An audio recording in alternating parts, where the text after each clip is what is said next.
Hello everyone and welcome to episode 147 of this Let's Play series of Star Trek Online. My name is Winters and you are very welcome. So for this episode, what we are going to cover is an event that is currently going on at the minute, and that is First Contact Day.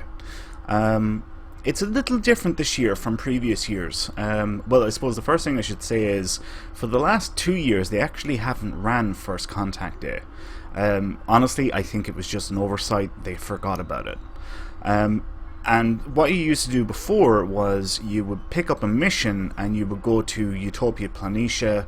You could visit the flagship, actually for each of the factions. So, you know, Federation, Klingon and Romulan. And you will get a non-combat pet.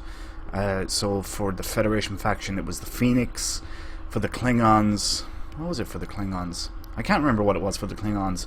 For the Romulans it was a Nanov or something like that. But anyway, for this year what they have done is they have come up with a new queue called First Contact Day Reenactment. And it's actually a lot of fun. I really like it. So that is what we are going to do for this episode. We're going to do a little walkthrough. It'll only take 5 minutes or so, maybe closer to 10, and yeah. So this queue, an event, runs for a full week, and since they actually have a queue now, I would imagine that this will run every year. What happens is, we'll wait until we actually get in. So here we are, and we are at the site of First Contact. That is a statue of Zephram Cochrane, and we are against other people here. You can see them all around their tables. We are gold, and what we have to do is we basically have to scavenge the area for different parts to get this rocket to fly. Now there are different areas. As you can see down here, there's a glowing pile of something. If memory serves correctly, that's stabilizers down there. So there are different areas. Down here is stabilizers. I think this area here is engines, and this area here is hull parts. And they're the three things you have to get. And there are different quality types for each one. So basically all you have to do is you just run up to the pile, you interact with it by pressing the F key, F for Foxtrot, and you will search the pile for usable parts. Now, you will pick up junk. Junk I'll explain a little bit later. But you just keep on interacting with the pile. You can usually interact up to 3 times to the same pile. So here we are now. We'll go down here and you can see for yourself. So this is going to give us engine parts. I think that's what I said earlier.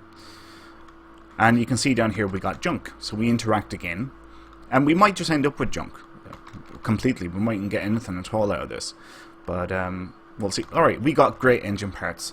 So what we do now is we run back to our table and we drop off the engine parts. And then we go looking for the other parts, and we can see here I'm gold and the E is complete and it's blue because we got the rare engine parts. If we got common engine or uncommon engine parts, it would be green. If we got very rare, it would be purple, like so. You see the hull parts now are green to show that they're uncommon. And yeah, you just have to basically try and build the best rocket that you can. Now, once we have all parts, the last bit is stabilizers. So this is going to be stabilizers we're going to try and get here. You can keep on searching all the different piles for better parts. So for example, we can get a very rare engine and we can get a very rare hull. We don't know what we're going to get from this yet. We got rare stabilizers or great stabilizers. So we can upgrade all this stuff to very rare. And oh, this is a little event that can happen. Your table can go on fire. You will get a notification here to the left hand side when that happens. So yeah, you just go back and you continue trying to farm the best parts that you can. Eventually you will probably end up, see now we got uncommon there, that was no good to us. So it didn't upgrade here. Ah, crud, that one's already taken. Right, okay, we just keep on going.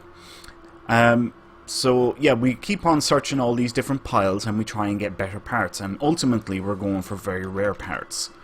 Now, if we do not get very rare parts, once this timer is finished, there is a 30-second delay time for you to run back to your table, and then you can start modifying the parts, and this is where the junk comes in. Depending on how much junk you picked up, it will determine how many times you can try and modify your parts. Now, when you modify parts, it's completely random what you get. You might end up with a very rare engine, for example, or you might end up with a uncommon hull. It can be completely random. But the more junk you have, the better, because the more times you can do it, then the higher your chance is of actually getting the very rare parts that you want. So we're not having much luck here so far. We've completed it, but we're not getting the very rares that we actually want. I'm not going to go down that way. Now, I suppose something else I should point out. This really doesn't do anything, okay? In that, you can see here there's a number of people that have not got anything yet. Basically, they're lazy players, and they don't enjoy this event. Plain and simple. You do not actually have to farm for this stuff. It doesn't matter. You'll get credit for it one way or the other. So yeah, it doesn't really matter if you bother farming for the stuff. You're still going to be able to get a rocket. It will blow up very quickly after launch, but you will still get credit for the mission, which is a little bit disappointing. I think that there should be a penalty. This is just my personal opinion. I think there should be something, you know, driving you to try and do the best that you can out of this. But yeah, if you don't want to take part, then, you know, don't take part. If you want to do it, I think it's fun. I enjoy it. I think they've done a great job of this map, and yeah, I think it's fun. You know, we get to run around Montana, around the site of Zephyr Cochrane's historic launch when First Contact was. So yeah, that's basically that. So all we're doing now is we're just running around and we're trying to pick up as much stuff as we possibly can. We are not having much luck at all getting better parts. Alright, now here's the 30-second, I suppose you'd say, delay that I was talking about. Oh crap, looks like, oh no, we can get some stuff here. And we've got 20 seconds left on the clock. Hey, we got excellent hull. Okay, so we'll run back now, and all the junk that we picked up we will be able to use to try and get a very rare engine and very rare stabilizers. Alright, so we drop off the part. Now, do you remember the little trick that I showed you guys to do with farming R&D nodes? Do you remember that way back, probably in episode 2 or 3? Well, this is what I'm doing now. Okay? What you're supposed to do is line up the minigame, and you will get something from it. But as you can see there, look, we've actually got very rares now of everything. If you remember back to episode 2 or 3, whatever it was, that is what we were doing here. So yeah. Alright, we're just waiting for the clock to run out now. What will happen is we will get transported over here. All the rockets will be lined up, and then they will launch. And depending on how good we were at picking up the parts will determine the distance that they will travel. So here's the rockets. Here's our one here, the gold one. Oh yeah, and they play the music from First Contact, which I think is so freaking cool. I love it. I think it's absolutely brilliant. So these three are going to blow up really quick, see? And these two are going to go the furthest, no doubt. Yep, there we go. And we can see Gold got first place. It went a little bit further, and yeah, we got first place. And that's it. That is the queue. And I think it's such a cool thing that they got this song into the game. I think it's called Magic Carpet. I'm not 100% sure, but I think that's what it's called. Right. Now, if we leave the map, we got some marks, we got some dilithium, we got some expertise from that mission, as you would expect. Now, what they have done is, and if I open up my character sheet here, go to Reputation and click on Events. Right here, they have put a new event in for this particular event, and it will reward us with a ship mastery, Theta radiation infused maneuvers. Basically, upon using evasive maneuvers, we will pump out a theta radiation cloud, kind of like eject warp plasma, and it will do a DOT or dot or damage over time debuff on anything hit by the exhaust.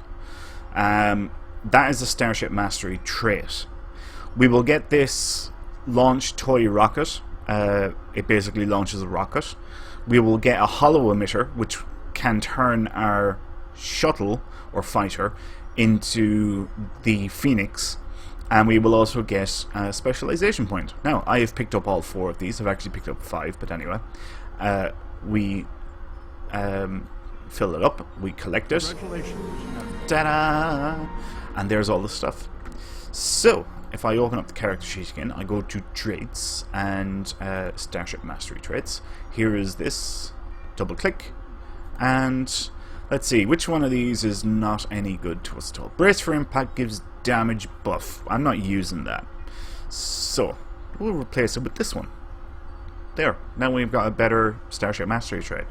I would imagine each year we will get a different Starship Mastery trait. I would imagine, anyway. But you can replay this, like, you see there, I got an extra one. You can replay it and come on, there we go. Right, you will get a marks box for any extra ones, and you can pick your type of marks that you want from it. So you can see there's a marks box. I'm going to pick Fleet Marks. And we got an extra 100 marks for that extra Zephram Cochrane hologram, and you get one of those holograms every 20 hours after playing that queue. So yeah, right, I'm going to launch here. Look, watch this, okay? Since we're indoors, we're at Deep Space Nine now. It's not going to go far, but look, we double click on it anytime today. There we go. Rocket launch. I think that is so cool. Actually get to launch a mini version of the Phoenix. Yeah, so there you go. That's what it does. Anyway, we'll leave it there for this episode. I hope you all enjoyed it. If you did, please leave a like. If you have any questions or comments, please leave them below. Also, remember, I'm looking for your suggestions, ideas, what you want me to work on next. So feel free to leave those below as well. If you want me to work on another Let's Play series on a different faction, on a different career, let me know. If you want me to do a more condensed version of Star Trek Online focusing on specifically the systems, basically no story content, let me know. If you want a complete walkthrough of all the PvE queues, let me know. Whatever it is, feel free to leave those comments and suggestions below, and one way or the other I'll get to them. I may not get to them straight away. There's a good chance that I will, because yeah, this is my first Let's Play series and I've completed this, and whatever you guys want to see next is what I want to do next. So yeah, leave those below. And as always, please do subscribe to the channel if you haven't done so already. My name is Winters, and I will see you next time. So until then, take care.